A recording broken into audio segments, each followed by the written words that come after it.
Eh bien, chers frères, celui-ci est mon Fils bien-aimé, en qui je trouve ma joie, écoutez-le.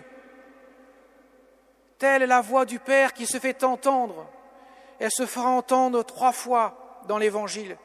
La première fois, bien sûr, au baptême de notre Seigneur Jésus, dans les eaux du Jourdain, par Jean le Baptiste, disant les mêmes mots que ce jour de la transfiguration sur le mont Tabor, en présence des 3 apôtres, Pierre, Jacques et Jean. Et aussi dans l'Évangile de Saint Jean, où la voix du Père se fera entendre au moment où Jésus entrera dans la ville de Jérusalem pour les rameaux, avant de connaître quelques jours plus tard, sa passion. Je l'ai glorifié et je le glorifierai encore, dit la voix du Père. Mais voilà que Jésus apparaît d'une telle blancheur, d'une telle lumière qu'on ne trouve pas l'équivalent sur terre, en présence de 2 personnages extrêmement importants pour les Hébreux, qui résument à eux 2 la loi et les prophètes. Moïse, la loi, Élie, les prophètes. Et ces 2 personnages très importants parlent avec Jésus, manifestant à n'en point douter que celui dont les Saintes Écritures parlent annonce la venue du Messie, c'est bien lui qui incarne ce Messie. Et bien sûr, ces 3 apôtres sont dans la joie. Seigneur, il est bon que nous soyons ici. Un avant-goût du ciel est donné. Jésus apparaît de telle blancheur, dans une telle gloire, que bien sûr on a envie d'être au ciel. De même, lorsque la Vierge Marie apparaîtra aux 3 petits pastoureaux de Fatima, elle montrera le ciel et elle dira aux 2 petits frères et sœurs François et Jacinthe, vous allez bientôt me rejoindre. Toi, Lucie, tu resteras encore sur terre un peu de temps. Tu seras ma messagère. Et elle était bien triste de ne pas pouvoir monter au ciel. Voilà pourquoi elle lui dira, mon cœur immaculé sera ton refuge et ton soutien qui te conduira jusqu'à Dieu. Mais Jacinthe et François étaient heureux de pouvoir monter au ciel avec la Vierge Marie dans la gloire de Dieu. Une telle gloire, elle inonde le cœur. Mais voilà que, parlant encore, la nuée lumineuse les couvre de son ombre et la voix du Père retentit, la présence de l'Esprit Saint et du Père qui se fait entendre. Et là, changement d'attitude. Pierre, Jacques et Jean tombent face contre terre, sont saisis d'une grande crainte. La présence de Dieu est manifestée ouvertement.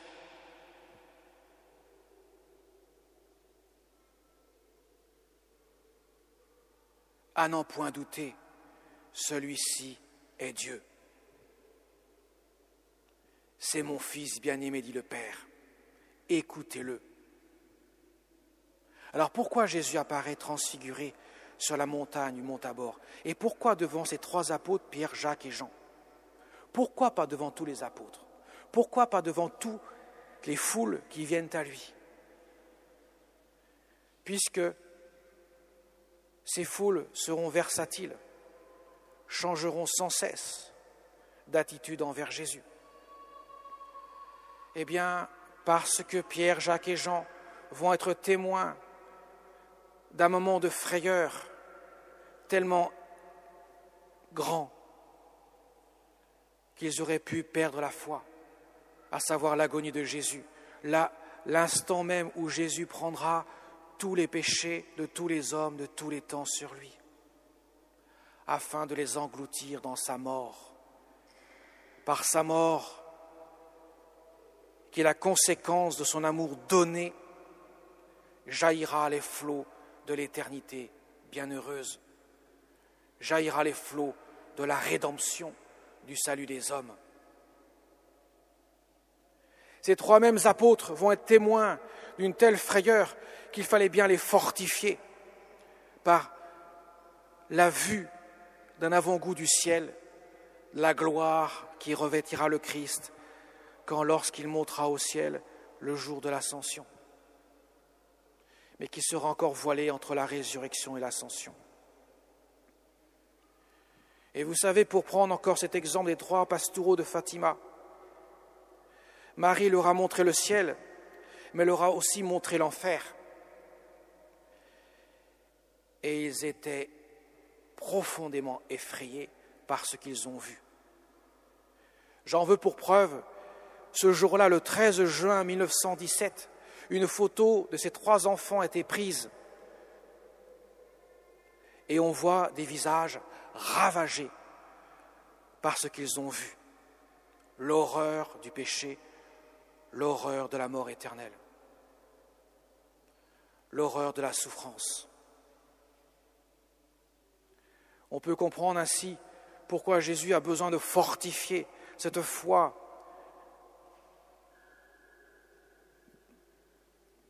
fragile de ces 3 apôtres et qui même sera mise à rude épreuve malgré cela. Il n'y aura que Saint Jean qui, sa foi se réveillera aussitôt lorsqu'il entrera dans le tombeau. Lui-même le dira dans son évangile, en parlant de lui-même, il vit et il crut. Il vit le tombeau vide et il crut que, effectivement, Jésus était ressuscité. Il se souviendra de tout ce qu'il a vu avant et de tout ce que Jésus lui a dit. Lui qui a reposé sur la poitrine de Jésus, lui qui était le disciple bien-aimé, comme il se nommait dans son propre évangile. Mais les autres, à commencer par Pierre, il a trahi. Il reviendra, certes, mais sa foi a été mise à l'épreuve. Mes chers amis, le constat que nous pouvons avoir quand nous écoutons cet évangile de transfiguration, c'est quand on nous montre le bonheur du ciel, la gloire du ciel, eh bien nous pouvons dire avec Pierre, comme Pierre, « Seigneur, il est bon que nous soyons ici, c'est tellement agréable. » Mais quand nous sommes plongés dans les profondeurs de la souffrance, de l'épreuve, nous crions au secours, Seigneur, où es-tu? Que fais-tu? Autrement dit, cet évangile nous invite à l'espérance, à mettre en exercice la vertu théologale de l'espérance, qui va au-delà de l'espoir et qui passe au-delà des désespoirs. Car l'espoir en ce monde est toujours vain. Il terminera toujours par le désespoir de la vie, car elle s'arrêtera un jour sur terre. Mais cependant, cela ne doit pas entacher l'espérance qui, elle, nous conduit à l'éternité. Car lorsqu'il n'y a plus d'espoir, il y a l'espérance qui demeure. Voilà pourquoi Jésus nous invite à l'espérance, d'autant plus que le Père insiste, « Celui-ci, mon Fils bien-aimé, écoutez-le. Tout ce qu'il vous dit, prenez-le pour argent comptant. Fondez-vous sur ce qu'il dit. Sa parole est la parole éternelle du Père, et pas un seul iota de la loi ne passera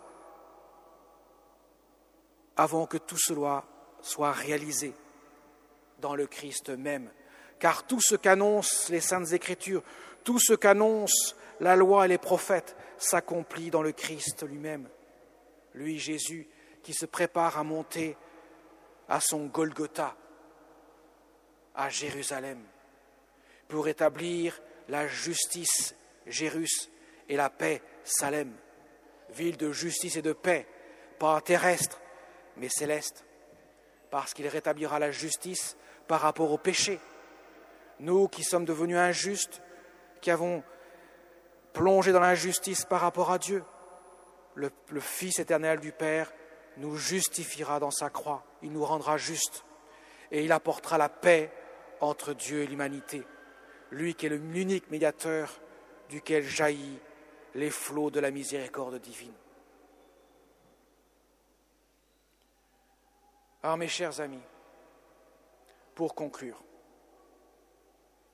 tournons-nous vers notre Mère du ciel, la Vierge Marie, qui, comme pour les enfants de Fatima, les petits pastoureaux, notre pape François s'est rendu hier justement au sanctuaire de Fatima où il a prié le chapelet, à la chapelle des apparitions. Écoutons notre Mère du ciel qui nous répète ce que Jésus nous dit. Laissons-nous toucher par lui, comme elle le dira aussi à Pomain, mon fils se laisse toucher. Laissons parler dans notre cœur la voix de notre mère qui nous conduit à son Fils bien-aimé, pour comme elle, nous puissions mettre contre vents et marées de nos souffrances et de nos épreuves que nous pouvons traverser, quelle que soit l'intensité de celle-ci, que nous puissions garder toujours la confiance, l'espérance, afin de nous abandonner en celui qui est notre vie, en celui qui est notre joie, en celui qui est notre amour pour l'éternité. Amen.